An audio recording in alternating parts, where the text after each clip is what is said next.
Assalamualaikum warahmatullahi wabarakatuh. Kita kembali lagi di pertemuan machine learning untuk pertemuan yang ke-14 mengenai SVM atau Support Vector Machine. Nah, di sini kita akan membahas mengenai Support Vector Machine, di mana salah satu metode Supervised Learning yang digunakan untuk proses klasifikasi dan juga regresi. Nah, ini kata kuncinya untuk proses klasifikasi dan juga regresi. Dalam modul ini dijelaskan konsep dasar SVM, kelebihan, kekurangan, rumus matematis pada linear SVM, baik hard margin maupun soft margin. Nah, sebelumnya kita udah pernah bahas kan di ANN untuk algoritma yang dipakai pada pertemuan kemarin adalah algoritma perseptron. Nah, di sini lanjutan dari algoritma perseptron itu SVM mempunyai studi kasus yang akan menentukan hyperplane yang sebelumnya sudah dimention nih di ANN kemarin, di modulnya yang kemarin. Lalu, di support vector machine itu adalah salah satu metode dalam supervised learning yang digunakan untuk klasifikasi dan juga regresi. Dalam proses klasifikasi, SVM memiliki konsep yang kuat dan jelas secara matematis dibandingkan dengan beberapa metode klasifikasi lainnya. Selain itu, SVM juga mampu menangani permasalahan data yang bersifat linear maupun non-linear. SVM bekerja dengan mencari hyperplane terbaik untuk memisahkan data antar kelas dengan jarak pemisah yang maksimal. Hyperplane sendiri merupakan fungsi yang digunakan sebagai batas pemisah antar kelas data. Pada data dua dimensi, batas pemisah disebut line wares atau garis. Pada data tiga dimensi disebut plane similarly atau bidang. Sedangkan pada data dengan dimensi yang lebih tinggi, batas pemisah tersebut disebut hyperplane.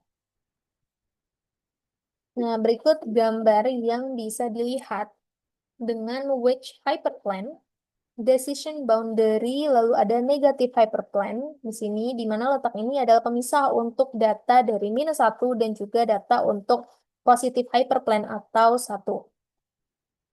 Dengan maximize the margin. Nah, di sini adalah marginnya. Untuk support vectors adalah hyper bobot bobot yang mendekati dari garis margin yang dibuat di sini. Kelebihan dan kekurangannya. Kelebihan SVM cukup efektif pada dataset berdimensi tinggi, lalu memiliki margin pemisah yang jelas, serta mendukung berbagai fungsi kernel, hemat memori, dan juga mempunyai kemampuan generalisasi yang baik. Untuk detailnya, kalian bisa baca lebih lanjut di modul ini. Lalu kekurangannya ada kurang efisien pada dataset besar, serta sensitif terhadap noise dan data tumpang tindih. Lalu pemilihan parameter yang cukup sulit. Jenis ini support vector machine dari algoritma support vector machine banyak digunakan dalam machine learning karena mampu menangani proses klasifikasi secara linear maupun non-linear. Pada beberapa kasus, data dapat dipisahkan secara langsung menggunakan garis atau bidang pemisah. Tapi ada data yang tidak dapat dipisahkan secara linear, jadi cukup membutuhkan bantuan dari fungsi kernel untuk mengubah data ke ruang dimensi yang lebih tinggi agar dapat dipisahkan dengan lebih baik. Teknik ini dikenal dengan istilah kernel trick. Nah, karena kenapa sih ada kernel trick? Karena di sini ya, pemilihan parameter itu cukup sulit serta sensitivitas terhadap noise dan juga data tumpang tindih untuk si SVM ini dalam memisahkan antar kelas. Beberapa fungsi kernel yang umum digunakan antara lain linear kernel, polynomial kernel, lalu ada radial basis function, dan juga sigmoid kernel. Pemilihan jenis kernel bergantung pada karakteristik data dan juga kebutuhan model yang digunakan. Jadi perlu diketahui bahwa kita harus mengetahui karakteristik data, apakah dia boolean, biner, atau tabular, dan lainnya. Serta kebutuhan model yang digunakan. Secara umum, SVM dibagi menjadi dua jenis, yaitu SVM linear dan juga SVM non-linear. Jadi untuk modul ini, kita akan membahas lebih difokuskan pada perhitungan SVM linear, sedangkan SVM non-linear hanya dia bahas secara singkat sebagai tambahan pengetahuan. Ya. Dengan kita fokus ke jenis SVM yang SVM linear, kita masuk ke formula matematis linear SVM. Di mana linear SVM terdapat dua formulasi utama yang digunakan, yaitu hard margin linear SVM dan juga soft margin linear SVM. Hard margin digunakan ketika data dapat dipisahkan secara linear dengan sempurna. Artinya tidak ada titik data yang salah klasifikasi maupun berada di dalam area margin. Tujuannya adalah mencari hyperplane terbaik yang mampu memaksimalkan jarak antar kelas margin. Kesamaan hyperplane dituliskan sebagai berikut. Nih, bobot dikali X ditambah bias. Untuk mendapatkan margin maksimum, maka dilakukan proses minimisasi terhadap setengah mutlak bobot kuadrat. Dengan batasan Y adalah bobot dikali X1 ditambah bias lebih besar daripada 1. Karena dia lebih besar daripada 1 dengan terbalik, maka berlaku untuk seluruh data. Metode ini sangat baik pada data yang benar-benar dapat dipisahkan tanpa kesalahan. Masuk ke soft margin linear SVM. Pada data dunia nyata, seringkali terdapat noise atau data yang saling tumpang tindih sehingga tidak dapat dipisahkan secara sempurna. Nah, karena tidak dapat dipisahkan secara sempurna, kita pakai soft margin linear SVM. Metode ini menambahkan variabel slack yang memungkinkan beberapa data berada di dalam margin atau mengalami kesalahan klasifikasi. Fungsi yang diminimalkan pada soft margin adalah setengah bobot kuadrat ditambah C, konstanta CI. Dengan batasan Y dikali dengan bobot dikali data X1 ditambah bias lebih besar dari I kesi, kurang dari kesi untuk seluruh data. C ini adalah konstanta dari parameter penalti yang mengatur besar toleransi kesalahan. Semakin besar nilai C, maka kesalahan klasifikasi akan semakin kecil, tetapi margin menjadi lebih sempit. Begitu juga sebaliknya. Metode soft margin lebih fleksibel dan lebih sering digunakan dalam kasus data nyata karena mampu menangani data yang tidak terpisah secara sempurna. Baiklah, kita langsung masuk aja ke contoh studi kasusnya. Di sini target kita adalah untuk menentukan hyperplane-nya. Nah, berarti kita langsung masuk ke data yang ke satu. Terdapat 4 data, yaitu 1, 1, min 1, min 1. Data kedua juga ada 4 data, 1, min 1, 1, min 1. Dengan kelas, yaitu Y-nya adalah 1, min 1, min 1, min 1. Jadi ada 2 kelas, yaitu kelas 1 dan juga kelas min 1. Serta support vektornya itu adalah 1, 1, 1, dan juga 0. Ada 2 juga, 1 atau 0. Nah, contoh visualisasi datanya adalah ini, berikut ini. Di mana terdapat data 1,1, min 1,1, min 1, min 1, 1, min 1. Dapat dari mana? Dapat dari X1 dan X2 ini. Ada 1, 1, 1, min 1, min 1,1, min 1, min 1. Yang digambarkanlah di visualisasi data seperti ini di kurvanya. Nah, lanjut kita ke karena terdapat dua fitur, yaitu X1 dan juga X2, maka vektor bobot W juga memiliki dua komponen, yaitu bobot 1 dan juga bobot 2. Pada contoh ini, formulasi yang digunakan adalah hard margin linear supervector machine, di mana fungsi yang diminimalkan adalah berikut ini. Nah, ini sesuai dengan rumus dari hard margin linear SVM. Ini fungsi. Eh, proses minimisasi. Nah, dengan begitu, maka kita pecah. Berarti setengah dikali bobot 1 kuadrat dan juga ditambah bobot 2 kuadrat. Dengan batasan kelasnya adalah kelas dikali bobot dikali data 1 ditambah data ditambah dengan bias lebih dari 1. Kita kan punya dua data ya, X1 dan juga X2. Berarti bobotnya juga ikut ada bobot 1 dan juga bobot 2. Dengan rumus yang dipakai adalah ini pada studi kasus yang sekarang kita kerjakan. Lalu berdasarkan batasan tersebut diperoleh sebentar. Berdasarkan batasan tersebut diperoleh beberapa persamaan berikut. Gimana sih cara ngitungnya? Jadi kita bisa lihat di sini Y-nya itu adalah satu. Nah, kita lihat kenapa ini satu. Karena di sini Y-nya itu adalah satu, berarti ini Y-nya satu. Terus X1 dan juga X2. X1-nya adalah satu dan juga X2-nya adalah satu. Nah, kita lanjut ke sini, berarti kan X1-nya itu adalah satu, X2-nya adalah satu. Berarti rumus untuk bobotnya adalah W1 plus W2 plus bias. Ini adalah kali silang ya guys. Jadi satu dikali satu adalah satu, lalu satu dikali satu juga satu, lalu satu dikali biasnya satu positif. Jadi tetap biasnya adalah positif. Seperti itu. Langsung kita lanjut ke data yang kedua. Data yang kedua itu ada minus W1 ditambah W2 di, minus B. Jadi lebih besar dari satu. Kenapa? Nah, kita lihat Y-nya itu adalah minus satu, X1-nya satu, X2 minus satu. Apakah benar? Ya, Y-nya adalah minus satu, X1-nya adalah satu, dan juga X2-nya adalah minus satu. Dengan begitu, kita bisa pakai rumus masih sama, rumus yang ini, itu Y-nya adalah minus satu dikali W1 dikali dengan 1 dan juga W2 dikali X2-nya minus satu. Nah, ini kita kali pelangi, kali silang.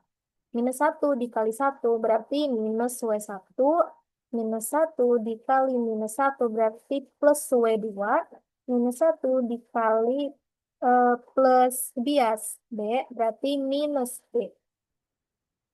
Nah, gitu. Jadi persamaannya ini benar. Langsung lanjut kita ke data yang ketiga. Di data yang ketiga ini kita punya Y-nya adalah minus satu, X-nya adalah minus satu, dan X2 adalah satu. Apakah benar? Kita cek lagi. Y-nya adalah minus satu. Y-nya adalah minus satu, lalu X1-nya adalah minus satu, dan juga X2-nya satu. Nah, benar ya. Ini adalah minus satu, dan juga satu. Minus satu, minus satu. Nah, berarti kita langsung masuk nih di sini. Berarti kan Y-nya adalah minus satu, guys. Minus satu. Lalu dikali dengan X1-nya adalah minus satu, X2-nya adalah satu. Nah, kita kali pelangi lagi. Nah, dan kita kali pelangi, kita bisa mendapatkan minus satu dikali minus satu berarti positif W1. Minus satu dikali satu berarti minus W2. Lalu minus satu dikali positif B berarti minus B. Nah, berarti ini udah benar ya persamaannya. Terus kita lanjut lagi ke persamaan yang keempat. Di persamaan yang keempat, kita punya Y-nya itu adalah min satu, X-nya adalah min satu, X2-nya adalah min satu. Jadi, min satu dikali min satu berarti plus W1. Min satu dikali min satu berarti plus W2. Min satu dikali bias plus B berarti min B. Berarti persamaan ini udah benar. Nah, dengan begitu kita bisa pakai persamaan dari data ke satu, persamaan dari data ke satu, data ketiga, dan juga data ketiga. Kenapa sih data keempat nggak kepake? Soalnya di sini, di data ini, persamaan 4 itu tidak digunakan karena titik koordinatnya adalah minus 1,1. Nah, si minus 1,1 ini itu berada jauh di dalam wilayah kelasnya dan bukan merupakan support vektor yang menentukan posisi garis pembatas hyperplane. Nah, ini juga bisa dilihat dari sini aja. Nah, dari sini si support vektornya itu yang berada berdekatan adalah ketiga persamaan ini. Sedangkan yang support vektor data keempat ini itu berada jauh. Jadi yang kita pakai adalah si data dari data ke satu, 2, dan 3 saja. Persamaan yang keempat tidak perlu dipakai. Karena kan kita mau menentukan nih posisi garis pembatas hyperplane itu. Dari keempat persamaan di atas, kita dapat mencari nilai bobot 1, bobot 2, dan juga bias. Jumlahkan persamaan dari persamaan 1 dan juga 2. Oke. Kita masukkan persamaan satu yaitu W1 plus W2 plus B, W1 plus W2 plus B. Lalu persamaan yang kedua adalah minus W1 plus W2 min B. Minus W1 plus W2 min B. Nah, kita jumlahkan ya. Setelah kita jumlahkan, kita bisa langsung saja menghitung. Ini kan W1 ditambah minus W1 hasilnya 0. Terus ditambah 2W2. Terus ini plus B, min B juga hasilnya kan 0. Jadi 2W2 sama dengan 2. Berarti ini berarti W2 sama dengan 2 dibagi 2, jadi 1. Selanjutnya, kita bisa masuk ke jumlahkan persamaan satu dan juga 3. Di persamaan satu dan juga 3 itu ada persamaan W1 plus W2 ditambah B, W1 plus W2 ditambah B, dan juga persamaan yang ketiga adalah W1 min W2 min B, W1 min W2 min B. Tapi kita bisa langsung aja coret yang hasilnya 0. B plus B ditambah min B. Berarti kan hasilnya 0 ya. Berarti ada 2W1 sama dengan 2. Berarti W1 sama dengan 2 bagi 2 sama dengan 1. Sekarang yang terakhir adalah jumlahkan persamaan 2 dan 3. 2 dan 3. Persamaan 2 adalah min W1 plus W2 min B. Min W1 plus W2 min B. Lalu persamaan 3 adalah W1 W2 min B. W1 min W2 min B. Nah, ini benar nggak? Benar. Nah, ini langsung kita coret aja yang hasilnya jika dijumlahkan adalah 0. Nah, berarti kita dapat min 2B. Berarti nilai B-nya adalah sama dengan min 1. 2 dibagi min 2 jadi min 1. Sehingga kita mendapatkan persamaan hyperplane-nya sebagai berikut. Persamaan hyperplane-nya adalah W1 ditambah W2 X2 ditambah B. Berarti kita dapat X1 plus X2 min 1 sama dengan 0. Berarti X2 sama dengan 1 min X1. Nah, itu kan kita dapatnya dari mana? Ini W2-nya adalah 1, W1-nya adalah 1, lalu B-nya itu min 1. Berarti sini X1-nya itu adalah 1, X2-nya adalah 2, dan juga min 1 dari B-nya. Berarti X2 sama dengan 1 min X1. Soalnya si W-nya ini kan sudah kita ketahui kan nilainya 1, 1, dan juga min 1. Nah, ini tinggal kita masukin aja nih. Berarti kan ini dikali X1 berarti langsung aja X1. Terus ini 1 dikali X2 berarti X2 plus X2. Terus min 1 dikali B berarti ini 1. Seperti itu. Kenapa enggak min B? Nah, ini kan yang diketahui adalah si B-nya kan. Jadi kita perlu tahu konstantanya itu si min satunya. Jadi kita punya persamaan X1 plus X2 min 1 sama dengan 0. Berarti kalau misalnya kita sederhanakan, berarti X2 sama dengan 1 min X1. Dengan begitu, kita mengetahui dari si hyperplane ini sudah diketahui seperti ini bentuknya di X2-nya sama dengan 1 min X1.